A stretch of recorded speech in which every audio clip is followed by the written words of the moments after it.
अस्सलाम वालेकुम एवरीवन, कैसे हैं आप सब लोग। मैं उम्मीद करती हूँ आप सब ठीक ठाक होंगे, मज़े में होंगे। हम भी अल्हम्दुलिल्लाह बिल्कुल ठीक ठाक है। अल्लाह पाक सबको अपने घरों में खुश रखे, आबाद रखे, आमीन सुम्मा आमीन। तो आज हमारा ग्रोसरी का डे था। हम किसी वजह से जा ना सके तो मैंने आज ऑनलाइन ग्रोसरी की है।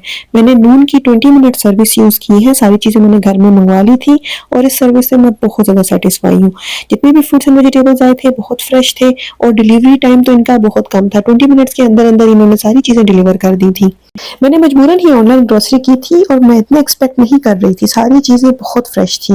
मैंने ढेर सारी हर्ब्स भी मंगवा ली थी। आज मैं आप लोगों को तरीका बताऊंगी कि आप कैसे इन हर्ब्स को स्टोर करके रख सकते हैं। इन्हें हम ड्राई करके स्टोर करेंगे और महीनों तक ये बिल्कुल भी खराब नहीं होती। स्टार्ट करते हैं कड़ी लीव से। अब ये कड़ी लीव्स ना यहाँ सीजनल मिलती है। इस तरह नहीं है कि हर सीजन में हर शॉप पे अवेलेबल है। कभी कभी ये मिलती है, कभी कभी नहीं मिलती। तो आज इत्तेफाक से मुझे मिल गई थी।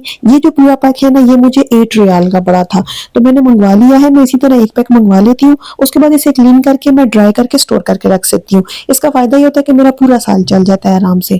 अब जब तक मैं पाकिस्तान में थी मुझे कभी कभी भी कड़ी लीव स्टोर करने का आइडिया नहीं आया था, क्योंकि हमारी स्ट्रीट में ही इसका दरख्त लगा हुआ था और हमें जब भी जरूरत होती थी तो पापा बाहर से दरख्त से उतार कर ले आते थे। और कड़ी लीव्स वैसे हम तो पाकिस्तानी हैं, हम बहुत ज्यादा यूज नहीं करते। अगर मैं अपना बताऊं तो मैं इसे सिर्फ कड़ी पकौड़ा में यूज करती हूँ और मैं इसे दाल स्पेसिफिक कुछ दालें उसमें ही यूज करती हूँ। बाकी किसी हांडी में मैं यूज नहीं करती। अब मुझे नहीं पता, मेरे ख्याल में इंडियंस काफी ज्यादा यूज करते हैं इसको। इंडियन ही ज्यादा अच्छे से बता सकते हैं। लेकिन ये जो स्टोर करने का तरीका है ना, ये बहुत ज्यादा यूजफुल होने वाला है। मैंने सारी जो जितने भी डंठल थे ना वो सारे निकाल दिए थे और पत्ते अलग कर दिए थे कड़ी लीव से। अब ये जो सेकंड हर्ब मैंने ली है ये पुदीना। ये पुदीने की एक टाइप है, नॉर्मल पुदीना नहीं है। इसको बचपन में मैं जहाँ रहती थी ना वहाँ बहुत ज्यादा पहाड़ होते थे, तो ये पुदीना उन पहाड़ों में लगता था। इसको पहाड़ी पुदीना भी बोला जाता है। इसकी खुशबू बहुत ज्यादा होती है और कलर भी इसका थोड़ा सा लाइट होता है नॉर्मल पुदीने से। तो वैसे तो हम इसे कुकिंग में तो यूज नहीं करते बिल्कुल भी, लेकिन इसके बाकी हेल्थ बेनिफिट्स बहुत ज्यादा हैं। तो मैंने कहा चलो इसे भी ले लेती हूँ। मुझे 1 रियाल का पैक मिला था। इसको भी मैं ड्राई करके स्टोर कर दूंगी। जब मैं छोटी होती थी तो ये वाला पुदीना हमेशा हमारे घर में होता था, लेकिन ये आप इस तरह स्टोर करके नहीं रख सकते। ये हमेशा पाउडर की फॉर्म में होता था और मुझे याद है मेरे मदर फादर दही के ऊपर डाल के इसको खाते थे और मैंने भी बहुत दफा खाया था। तो कहते हैं कि इसकी काफी ज्यादा हेल्थ बेनिफिट है। मैंने यहाँ मेरी जो अफ्रीकन हेल्पर है ना उसने देखा, तो उसने कहा यहाँ के जो सऊदी लोग हैं ना वो इसको यूज करते हैं कहवे में। इसका कहवा बनाते हैं और वो पीते हैं। और वो कहती है कि हम अफ्रीका के लोग ना इसको बहुत ज्यादा यूज करते हैं। वो लोग तो मेरे ख्याल में कुकिंग में भी यूज करते हैं, इसकी डिफरेंट चीजें बनाते हैं। लेकिन मैंने तो सिर्फ इसे ले लिया था कि इसे ड्राई करके स्टोर कर दूंगी। 1 रियाल का ही मुझे पैक मिला था, तो इसको मैं बाद में यूज करूंगी। इनकेस कभी स्टमक में गर्मी हो जाती है ना तो उसके लिए आप ये यूज कर सकते हैं। इसकी ये जो टहनियां थी ना ये बहुत ज्यादा हार्ड थी, तो वो सारी आपने डिस्कार्ड कर देनी है, पत्ते इसके अलग कर देना है। ये जो मैं तरीका बता रही हूँ ना, इसी तरीके से आप जो नॉर्मल पुदीना होता है ना आप वो भी स्टोर कर सकते हैं। बस उसके आप पत्ते सारे उतार देना और टहनियां अलग कर देना। पत्तों को फिर हम अच्छे से वॉश करेंगे और इसको ड्राई करेंगे। अगर आप यही हर्ब्स ड्राई फॉर्म में लेंगे तो आपको बहुत ज्यादा एक्सपेंसिव पड़ेगा। मेरे ख्याल में छोटा पैक जो इसका है ना 20-22 रियाल का पड़ता है और उसमें वैरायटी भी इतनी नहीं होती। तो इसलिए सबसे बेस्ट तरीका यही है कि आप सस्ता सा ये वाला पैक ले लो, फ्रेश वाला, और उसके बाद आप इसको ड्राई कर दो। और ये तो थर्ड हर्ब मैंने ली है, ये मैंने डिल ली है। अब डिल वैसे तो हम इंडियन पाकिस्तानी खानों में तो यूज़ नहीं करते, लेकिन जब मैं कोई इटालियन कुकिंग करती हूँ, पास्ता बना लिया, जब मैंने ये पिज़्ज़ा वगैरह बना लिया तो उसमें मैं यूज़ करती हूँ। इटालियन सीजनिंग में सैलेड वगैरह के ऊपर मैं इसको डालती हूँ। और इसका पैक भी जो छोटी वाली बॉटल थी ना मुझे बहुत ज़्यादा महंगी पड़ी थी। एक दफ़ा मैंने ली थी, शुरू में जब आई थी मुझे तो आइडिया नहीं था कि ये फ्रेश फॉर्म में भी मिलता है, तो मैं वो ड्राई फॉर्म में ले लेती थी। बहुत ज़्यादा एक्सपेंसिव पड़ता था। अब ये वाला जो डिल का पैक है ये मुझे 2 रियाल का पड़ा था। मैंने इसको लिया है। इसकी जितनी भी टहनियाँ वो आप अलग कर दें। इसके बारीक बारीक से पत्ते होते हैं, आप इसको अलग कर देना। अब ये वाली हर्ब ना आप स्टोर करके नहीं रख सकते फ्रेश फॉर्म में, क्योंकि ये मैक्सिमम 1 वीक तक चलती है, उसके बाद ये पीली होकर खराब हो जाती है। तो इसलिए इसका बेस्ट तरीका यही है कि आप इसको ड्राई करके स्टोर करें।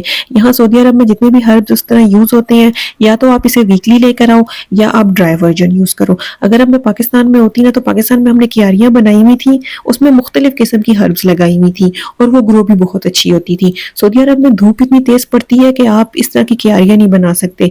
एक तो गार्डन यहाँ होता नहीं है। अगर आप इसी गमले में रख के आप किचन की विंडो में भी रखें ना, धूप इतनी तेज पड़ती है ना कि ये जल जाते हैं। यहाँ की धूप इतनी तेज है कि लिटरली जो बड़े बड़े प्लांट्स होते हैं वो गर्मियों में जल जाते हैं। तो इन नाजुक सी हर्ब्स का तो सवाल ही नहीं पैदा होता और मैंने बहुत ज्यादा यूज भी नहीं करनी होती। अगर हर वीक मैं इसे लेकर आऊँ तो जाया ही होती है। तो इसलिए सबसे बेस्ट तरीका मुझे यही लगा कि मैं ड्राई वर्जन यूज करूँ और ड्राई में खरीदूं भी ना, महंगा पड़ता है, तो मैं अपना ही ड्राई करके इसको यूज करूँ। तो बर्तन मैंने साफ कर लिए थे क्योंकि जो मेरा सिंक है ना वो बहुत ज्यादा छोटा है। अगर इसमें थोड़े से बर्तन भी जमा हो जाए ना तो फिर बहुत ज्यादा मैसी हो जाता है। मैंने पहले बर्तन क्लीन कर दिए थे, धो लिए थे। उसके बाद सबसे पहले मैं कड़ी पत्ता वॉश करूंगी। कड़ी पत्ते में मिट्टी वगैरह बिल्कुल बिल्कुल भी नहीं होती क्योंकि इसका दरख्त होता है, ये रूट्स नहीं है, ये पत्ते होते हैं। तो इसलिए इसे धोना बहुत ज़्यादा आसान था। बस मैंने अपनी तसल्ली के लिए वैसे ही 2-3 दफ़ा इसे खुले पानी में धो लिया था ताकि इसमें जितनी भी डर्ट वगैरह वो निकल जाए इससे। अच्छे से वॉश करने के बाद मैंने इसको एक छन्नी में डाल दिया था। अब हम इसे फर्दर ड्राई करेंगे।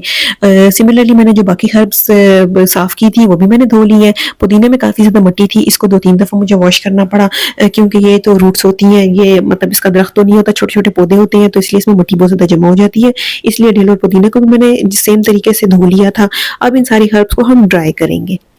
अब ड्राई करने के हमारे पास डिफरेंट तरीके हैं। आप चाहें तो इसे फ़ैन के नीचे रख सकते हैं, आप इसे फ़ैन के नीचे फैला कर रख दें, 1 आवर के अंदर-अंदर ये ड्राई हो जाती हैं।